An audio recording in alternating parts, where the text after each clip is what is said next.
মানে ছেলে মেয়ে দুই পক্ষই এখানে আসে, নামাজ পড়ে, ইফতারি করে, কিন্তু জায়গাগুলো সেপারেট করা থাকে, ছেলেরা আলাদা এবং মেয়েরা আলাদা। কানাডাতে কিন্তু বাঙালি কম, কিন্তু মসজিদে যাওয়ার পরে যেটা আমি দেখলাম, প্রচুর বাঙালি, মানে এত বাঙালি যে আপনি যদি যান এখানে প্রচুর মানে বাংলা ল্যাঙ্গুয়েজ শুনবেন। তারা টাইমলি অনেক কিছুই মেনটেন করে না। 10 থেকে 15 জন ভলান্টিয়ার থাকা সত্ত্বেও তারা খাবার সার্ভ করতে অনেক বেশি সময় নেয়। এখানে পানি খাওয়ার ফিল্টার আছে, এই মেশিন দিয়ে তারা ডোনেশন নেয়, হুইচ ইজ ভেরি ইন্টারেস্টিং। আসসালামু আলাইকুম গাইস, কেমন আছেন? আশা করি আপনারা সবাই খুবই ভালো আছেন।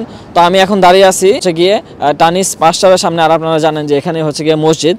তা আজকে মূলত চলে আসলাম ইফতার করার জন্য মসজিদে। চিন্তা করলাম যে আপনাদেরকে ইফতারের আয়োজনটা দেখাই, যে মসজিদে ইফতারের আয়োজন কেমন হয় কানাডাতে। তো আমি এখন চলে যাব এবং আপনাদেরকে দেখাবো যে তারা কি কি খাবার পরিবেশন করে। তো চলুন আমরা চলে যাই। তো গেছে আমি এখন যে পাশটাতে আছি আপনারা দেখতে পাচ্ছেন, এই টানিস পাশটারে, এটা হচ্ছে গিয়ে মানে রেসিডেন্সিয়াল এরিয়া। মানে এখানে হচ্ছে গিয়ে মানে ঘর বাড়ি আপনারা দেখতে পাচ্ছেন যে নর্মালি আমরা বিদেশে যে টাইপের ঘর বাড়ি দেখি। আর আমি যে জায়গা থাকি সেটা হচ্ছে গিয়ে মানে ডাউন টাউনে, মানে একদম সিটিতে, সেখানে হচ্ছে গিয়ে অ্যাপার্টমেন্ট বেশি। তো আর আপনারা দেখতে পাচ্ছেন এখানে পরিবেশটা একটু নিরিবিলি, শান্ত, লোকজন জনসমাবেশ কম। তো গাইস, আমি যে জায়গাটাতে থাকি সেই জায়গাতে হচ্ছে গিয়ে মানে লিভিং কস্টটা বেশি, বাসা ভাড়া বেশি। তো এখানে যদি আপনারা আসেন, আপনারা বাসা খুঁজতে চান, এখানে আপনারা আসতে পারেন, কারণ এখানে হচ্ছে গিয়ে আপনারা চিপে বাসা পাবেন। তো গাইস, আমি যে মসজিদটাতে যাইতেছি, আমার আরেকটা ভিডিও আছে, সেখানে আপনারা দেখতে পাবেন যে এই মসজিদ নিয়ে আমি একটা ভিডিও বানাইছি।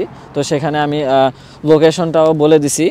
তো আমি একটা জিনিস মানে যে জিনিসটা আমার সারপ্রাইজ হয়েছে, কারণ কানাডাতে কিন্তু বাঙালি কম, কিন্তু মসজিদে যাওয়ার পরে যেটা আমি দেখলাম, প্রচুর বাঙালি, মানে এত বাঙালি যে আপনি যদি যান এখানে প্রচুর মানে বাংলা ল্যাঙ্গুয়েজ শুনবেন। শুধু বাঙালি না, বিভিন্ন দেশের মানুষ আছে, বিশেষ করে অ্যারাবিক আপনারা যদি আসেন অনেক দেখতে পাবেন। ইজিপ্টের আছে, তারপরে ইয়েমেনের, তারপরে আফগানিস্তানের প্রচুর এখানে অ্যারাবিক আছে। বিভিন্ন থেকে, বিভিন্ন অর্গানাইজেশন থেকে এখানে তারা হচ্ছে গিয়ে ফান্ডিং পায়। কিন্তু যদি অনেক সময় দেখা যায় যে অনেকেই, আমি অনেক সময় দেখছি যে অনেকে খাবার ঠিকমতো পায় না। আমি এখন দাঁড়িয়ে আছি মসজিদের সামনে, যদিও প্রায় 2 ঘন্টা আগে চলে আসছি। তো আমি চলে যাব একটু পরে ভিতরে এবং আপনাদেরকে পুরো মসজিদটা দেখানোর চেষ্টা করব। এবং ইফতারের যে আয়োজন, তো ইফতারি জুড়ে তাদের বিশাল আয়োজন হয়। তো আজকে আপনাদেরকে দেখাবো। আর আজকে যেহেতু উইকেন্ড, স্যাটারডে, তো স্যাটারডেতে প্রচুর মানুষ হয়। তো আমি আপনাদেরকে দেখানোর চেষ্টা করব। দাও।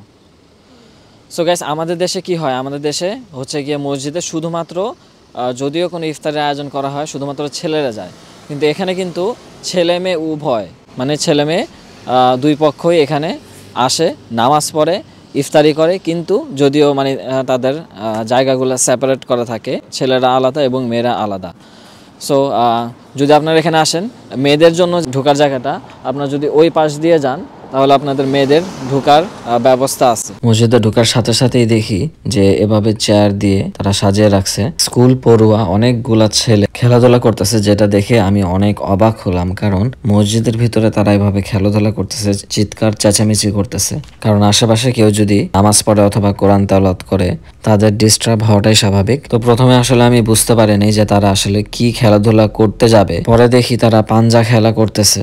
তো ব্যাপারগুলো আমার কাছে খুবই উইয়ার্ড লাগলো, কারণ মসজিদের ভিতরে এভাবে চিৎকার চেঁচামেচি বা খেলাধুলা করাটা মোটেও ঠিক না। তো এখানে মূলত বিভিন্ন দেশের বাচ্চা কাচ্চা আপনারা দেখতে পারতেছেন। তো বিভিন্ন অ্যারাবিক কান্ট্রির, আফ্রিকান মুসলিম কান্ট্রি যেমন Somalia, Arabic countries like Yemen, Lebanon, Afghanistan, Morocco, Algeria and so on.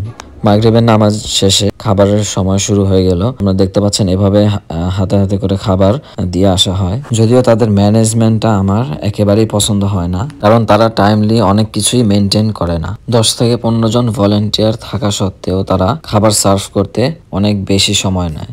একটা জিনিস যেটা আমার কাছে খুবই ভালো লাগছে, সেটা হচ্ছে গিয়ে এখানে পানি খাওয়ার ফিল্টার আছে। আর এই যে মেশিনটা আপনারা দেখতে পাচ্ছেন, এটা হচ্ছে গিয়ে টাকা নেওয়ার মেশিন, মানে এই মেশিন দিয়ে তারা ডোনেশন নেয়, হুইচ ইজ ভেরি ইন্টারেস্টিং, মানে কতটা ডিজিটালাইজড।